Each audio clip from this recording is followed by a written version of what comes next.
Welcome to the Cross in the Desert. My name is Randy Noble, and I thank you so much for joining me in this evening's program.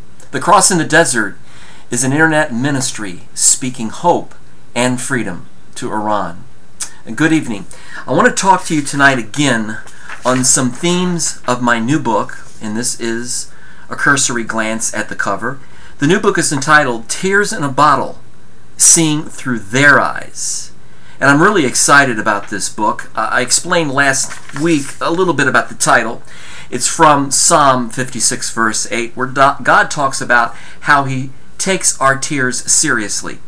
He's concerned about every detail of our life, even down to the tears we cry because of hurts and sorrows in our lives. And that's the name of this book, Tears in a Bottle, Seeing Through Their Eyes. The subtitle really sets the stage for what I want to talk about tonight, about my new book, which will be out in the next few weeks. Seeing Through Their Eyes. Whose eyes? Well, the theme of my book is the story of a very intimate love friendship between a Muslim woman and a Christian woman. The Muslim's name is Esther, and the Christian lady, her name is Ariel. This is about a friendship of unconditional love with no pressure to convert. The reason I chose this particular friendship is because of all the controversy going on with Muslims. We have a tendency as Christians to paint targets on people's backs, and we shouldn't do that. We should treat them with respect and love and consideration. That's why I gave the subtitle to this book, Seeing Through Their Eyes. It's time that we take a step back and see through the eyes of the average Muslim. Now, I'm well aware of the terrorist type of Muslims in the world, the extremists, and there are many of those in the Middle East, and there's no denying that.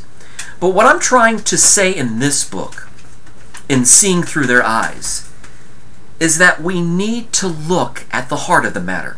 We need to learn how to talk to each other from the heart.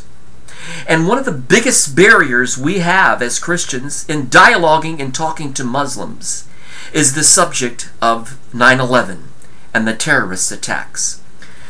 And when I say seeing through their eyes, my character Esther in this book goes to New York with her family.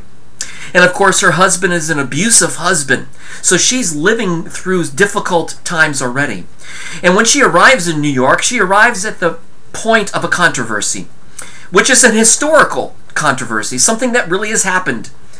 Remember about 3 years ago when a Muslim community said, we want to erect a mosque next to the site of where the World Trade Center once stood.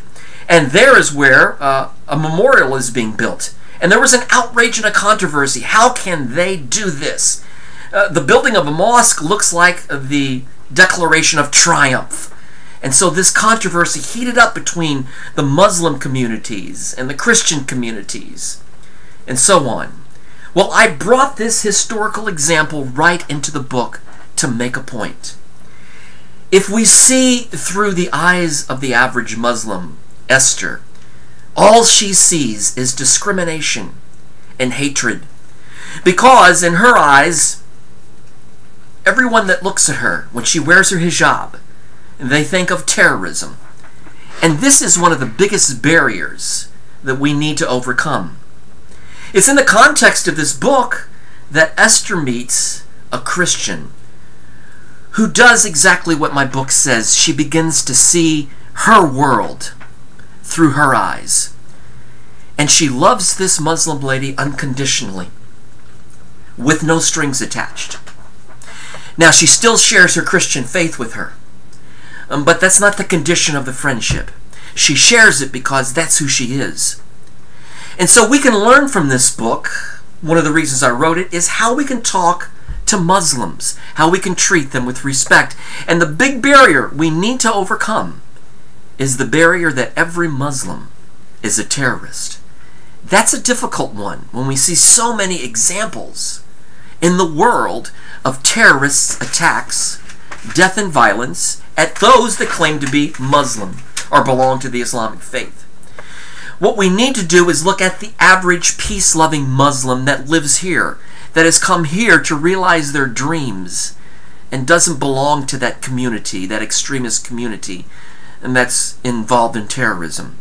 This book, I hope and pray, will help you in how you can reach out with love and understanding to your Muslims. One of the best examples I saw of loving Muslims was about 3 years ago, during the Arab Spring in Egypt, when Mubarak, who was the prime minister leader of Egypt, was being removed from office. There was demonstrations and riots, and eventually he was forced to be removed from office.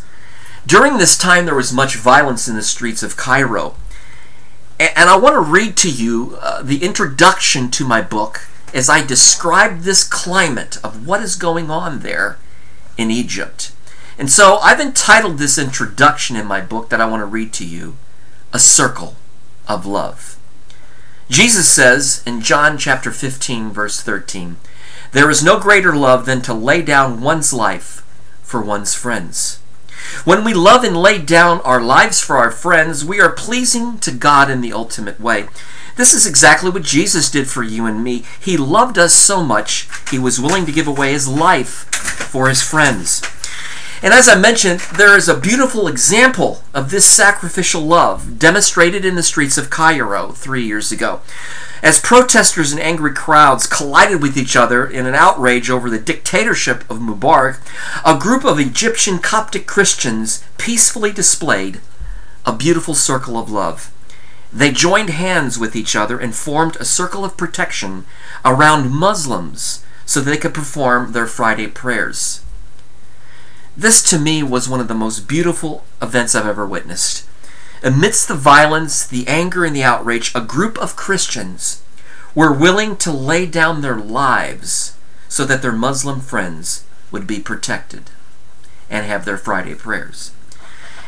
Living in a post-9/11 mindset, we have become fearful and judgmental toward all Muslims. Instead of displaying a circle of love like our Coptic Christian friends did, we have erected a barrier, a circle of hatred, and labeled most every Muslim with a terrorist mentality.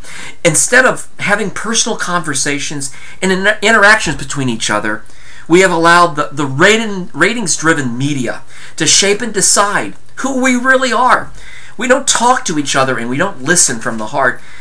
Instead, unfortunately, we're allowing the media to paint a distorted picture of our identities. And because of that, the scars go deeper. One of the points I make in this book, it's kind of a banner statement on the book. I write, "There are no scars too deep and no hatred too strong that the grace of God cannot heal." It is my prayer that this book is a source of healing between friendships between Christians and Muslims. I've written this book with an attempt to bring healing to the scars of fear, the scars of racism and discrimination, and the scars of not listening from the heart. And like I mentioned, there are no scars too deep, and there is no hatred too strong that the grace of God cannot heal. What I saw in Egypt is possible right here. We have an opportunity to form a circle of love around each other and begin to listen and to pray for one another. While everyone else in the crowd is busy shouting, arguing, and accusing, why don't you and me dare to be different? Take a moment to walk in a Muslim's shoes. Take the time to see, feel, and hear what they hear. When you and I begin to see through their eyes, we will then have the courage to confront our own hypocrisy. And I believe the world will be a much better place because of it. Why don't you and I begin forming that circle of love today? I really, really am excited about this book, Tears in a Bottle, Seeing Through Their Eyes. I hope it does the first steps of beginning the healing process of the scars between Muslims and Christians. If you want to be involved in speaking to Iran and praying for Iran, all you need to go to my Facebook page, Randy L. Noble. You're going to see several articles dealing with the upcoming presidential election in Iran, where the Iranian regime is busily quenching, silencing the journalists and bloggers, threatening them. It was not too long ago that a particular blogger on Facebook was arrested because of some anti-government criticism, and subsequently he found out that he had to pay for it with his life. He was murdered in Evin prison. And even though the regime says he only died of natural causes, most every one of us know that this blogger was beaten and tortured to death. You're also going to see on my Facebook page clearly more updates about Pastor Saeed Abedini, who is suffering for his Christian faith in Evin prison. Just today we had a national day of prayer for Saeed Abedini, crying out to God for the healing, the physical healing of his internal bleeding, and crying out to God for his freedom. When you come to my Facebook page, I will have all kinds of reports about the things that are happening in Iran and ways that you can write letters to Christian prisoners for their faith in Evin prison. There are ways that you and me can become involved when we speak out and when we pray. And so you're invited to my Facebook page, Randy L. Noble. I recently finished a book called The Rose of Nowruz that I wrote to my friends in Iran, where they shared all their experiences about the oppression and fear of the government. And I've had the ability to send that book out all over the world to human rights groups in Iran and Canada and other places to try to wake up the world to the suffering and the oppression of my friends in Iran. I'm really glad that you took this time to spend it with me tonight. I hope and pray that you will connect with my book, Tears in a Bottle. It's going to be an exciting journey to take. It may be difficult to confront yourself with the stereotypes that you may have of Muslims, but we have the love of Christ. We have the truth of the gospel, and most Muslims are hungry and thirsty for what we believe. And so I pray that this book will be a practical help to you as you talk to your Muslim friends and begin to see through their eyes. Thank you so much for joining me on The Cross in the Desert tonight. My name is Randy L. Noble, and I will see you on the next edition. God bless you, and have a wonderful week.